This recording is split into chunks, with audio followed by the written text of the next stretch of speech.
Um, got another tough opponent this week. When you turn on their tape and really watch what they've done, especially over the last couple of weeks, but even as they started their season. I mean, they started their season at OU, and OU kind of jumped up, and then they come, really fighting back, and it ends up an extremely tight ball game there at the very end. But this is a talented team. They've got a young quarterback that I think is special. He's in his second year of starting. You can tell the development that he's kind of had throughout. He got a little banged up a couple of games ago and missed a game versus Cincinnati, but is back and I think playing extremely well.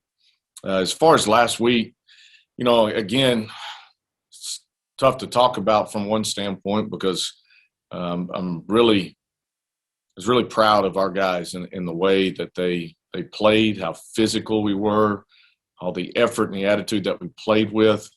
We knew it was going to be a battle. We wanted to make it a battle, and I think our guys did a good job of that. Now, we had opportunities. We needed to seize on some of those.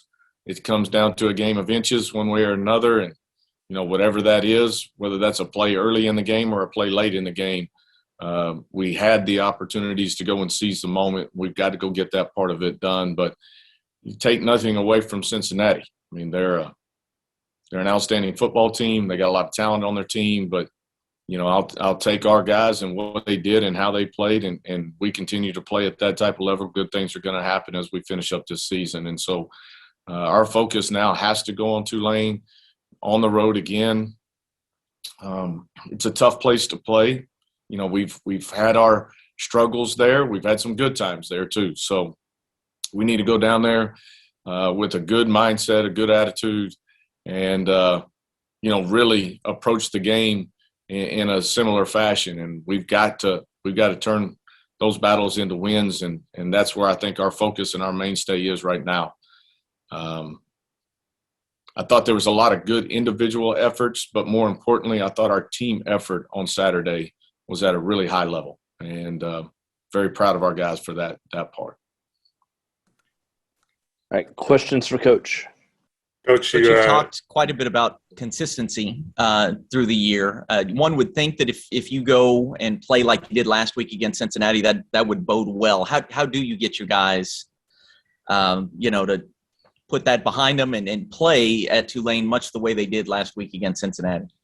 Well, every team presents different challenges for you. And from a game plan standpoint, from, a talent level standpoint, you've got to schematically do some different things every week from that standpoint. So, Tulane and what they do and how they do it, they're very physical up front on both sides of the football. We've got to match that and surpass that. We've got to control both line of scrimmages. I think we have the people to do that. I mean, even last week, not having some of our normal key guys, I thought some other guys really stepped up and played at an exceptional level the other night. Those guys got to continue to keep their level at that. But for us as a team, understanding this is the same team basically that we played last year at home that we had to go into overtime to get a big win. I know they're going to be probably pin this game early in the season saying, hey, this is one we're going to be looking forward to. We understand that. And we've got to do a good job of coming in and getting off to a good start and matching intensity and then, winning the momentum battle early. What was it like watching the film of those last 2 minutes? I mean, what is that like to it's gut wrenching, probably maybe the best way to say it. I mean, it's just, it's right there in the palm of your hand. And there's some really key moments and things that could have happened. Some might have happened. That being said, you can't leave any uncertainty about those type of situations. And so, our offensive line, in my opinion, might have played their best overall game that night. And, in those moments, it's all about finishing, and we had our opportunities to do that, at least to, stretch that thing into overtime and see what happens. Or there's still time on the clock. You never know what's going to happen at that point. So, it's tough to watch. It's something we got to continue to keep improving on and getting better at and learning from. All of your losses this season have been either one possession, or with Ohio State, it was one possession. You had the ball late in the game. Does that make it kind of the season more frustrating, or is that something you look to build upon going forward? I mean, I think you can look at it in a lot of different ways. Yeah, it's frustrating, Nathan. I think it also shows, how close we are, and the difference in last season to this season has been those close ball games. We came out on top of the majority of those. And this season, it's been a struggle in some of those senses. So I'm encouraged by the way that our guys continue to work, our guys continue to grind, and give ourselves opportunities in big ball games, whether you're talking about, like you said, Oklahoma State, Ohio State, Cincinnati, it doesn't matter. Big ball games. This one's going to be another one just like that our guys have really played at great levels throughout. And now it's just about getting over the top of it. On the last two plays with Brandon Anderson, how do you go back afterwards and coach, maybe how to handle that just a little bit differently on the goal line? Well, those are great learning experiences for both of those guys. And you take all the blinders and everything off, and you just coach the situation, and you coach the young man, and you continue to create it as an atmosphere for us to get better and an atmosphere for us to continue to improve. And so, those are tough learning moments, but some of your best lessons come in some tough spots. On the drive before the bad spot, when did you realize that it was a bad spot, and what could you do about it when? I guess it probably would have cost you a timeout maybe to alert them when you realized it. Yeah, that was and I got to be careful because but with the play and how it happened, right? We get the flag on a potential targeting call, right? So we're going through all of those logistics. Obviously, there's a lot of things going on the sidelines trying to figure out, is it going to be? If it is, this is where the ball's going to be. If it's not, this is what it is, blah, blah, blah. At that point, when we hear the call from the official, we understand, okay, this is our situation. This is the play that we've been talking about. This is what we're fixing to go out and execute. Obviously, guys are out on the field. We get aligned and then kind of realize why. Really, the question was, why is the ball on the 6? So at that point, we're already aligned and the clock is moving, and timeouts at that particular moment are pretty precious, and you're trying to figure it all out. But you just got to – the game is moving at that point. So, you got to make a decision. Are they going to blow it dead? Because everything's being reviewed at that moment prior to. And so, I've got to leave it. I guess at some point I've got to leave it at that before I get myself in trouble. How much harder is that to deal with when you're also calling the play? And who do you rely on, I guess, upstairs or on the sideline to help with, thinking through those sorts of things? And I know that's bang, bang, and maybe there's no time. Yeah, it's a bang, bang situation. And there's a lot of things going on. At that point, we had already determined, okay, here's the couple of different situations that this could potentially bring up. So from a play standpoint, we kind of had an idea of what we wanted and how we wanted to run it. And so, again, clock's starting, everything's rolling, time is precious. Those questions are shooting as far as, why are we here? What's going on? At some point in there, it falls back on, just we all have a job to do. We got to do our job right. Do you submit that to the conference office? Is that one of the things that you, what is the process with that? I know you're being careful with what you're saying, but hypothetically. Yes, anything that I have questions on or would like interpretation on, And yes, I can send those plays to the conference office, and then they will reply at that time. You mentioned you think this was the best your offensive line played all year. How encouraging was that? Because on my couch, it sure looked like you guys were dominating up front and really running the ball kind of how you wanted to. Yeah, I thought it was very encouraging. I mean, when you looked at least from our breakdown of things, they're a very talented defense, and they're a talented offense as well. But when you really look at their games, in my opinion, this is just my opinion, I think their defense has been the thing that's really kept them in games, won games for them from a turnover standpoint, giving them short fields, creating some points on their own. I mean, every time you turned it on, it's, the turnover ratio is 4-1, 3-1, 4-1, 4-1. The only game that really wasn't like that was Navy, which was 1-1, and you saw how close that ball game was. And everybody in that secondary had multiple picks, some of them with 3, some of them with more. So you knew how talented they were, and it's a group in the secondary that has really kind of been together for the last 3 years. So from a communication standpoint, they all know how they're moving, how things are changing.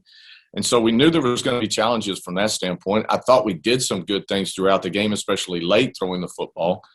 But we know we needed to establish the run game. We thought we did a decent job of that in the championship game a year ago, and we've kind of built on that, in our opinion. And I thought our offensive line, our tight ends, and our running backs really did a nice job of creating lanes, seeing lanes, and just being physical and getting movement. There wasn't a ton of just pop runs in there, but there was a lot of 5-yard, 6-yard, 10-yard, and giving us opportunities to continue to move the football.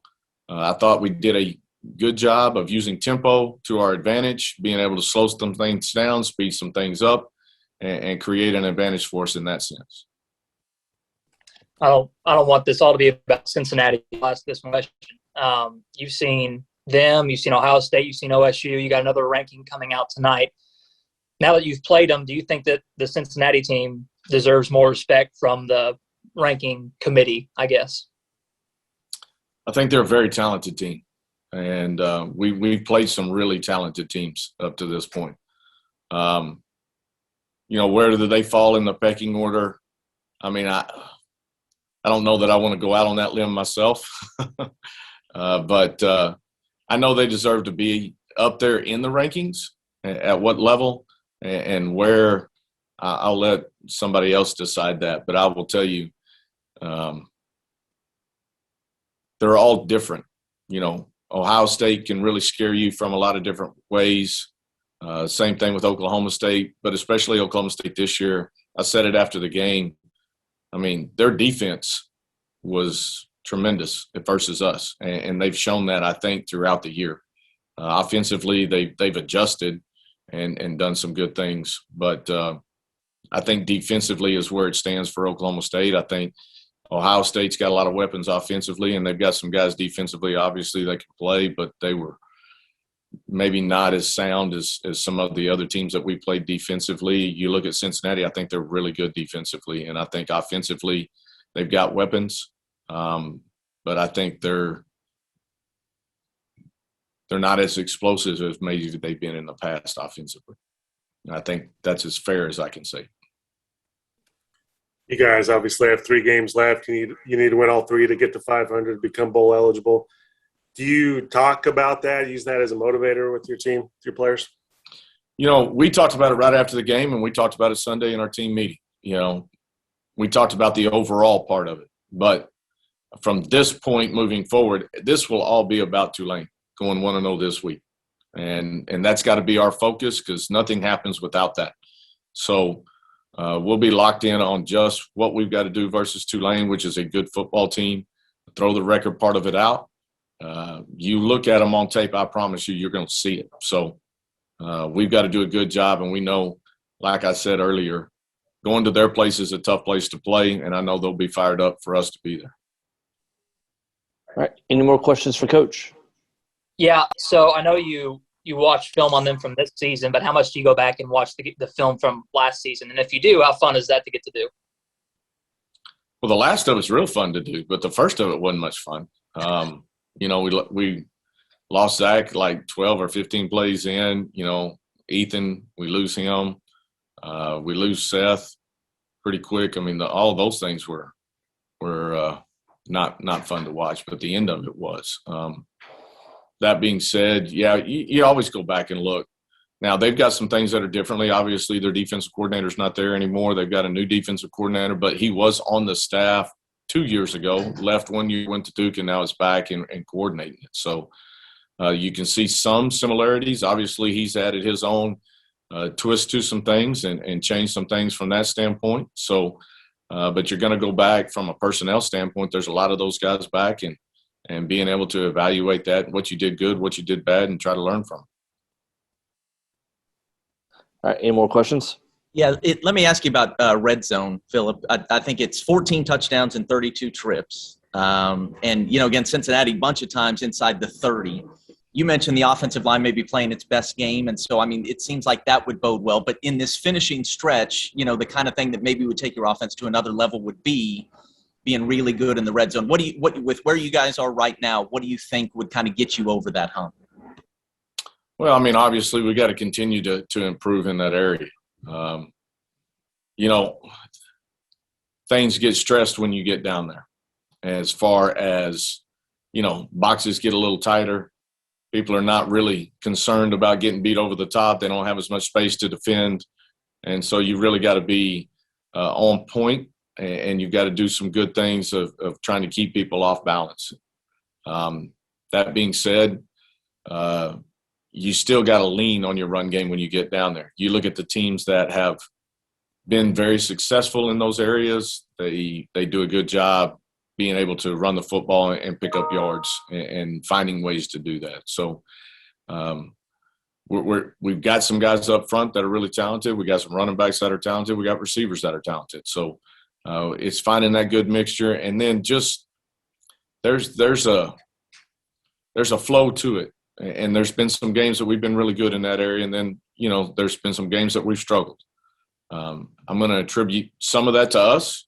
All right. And I'm also going to contribute some of that to some of the defense that we've played throughout this year.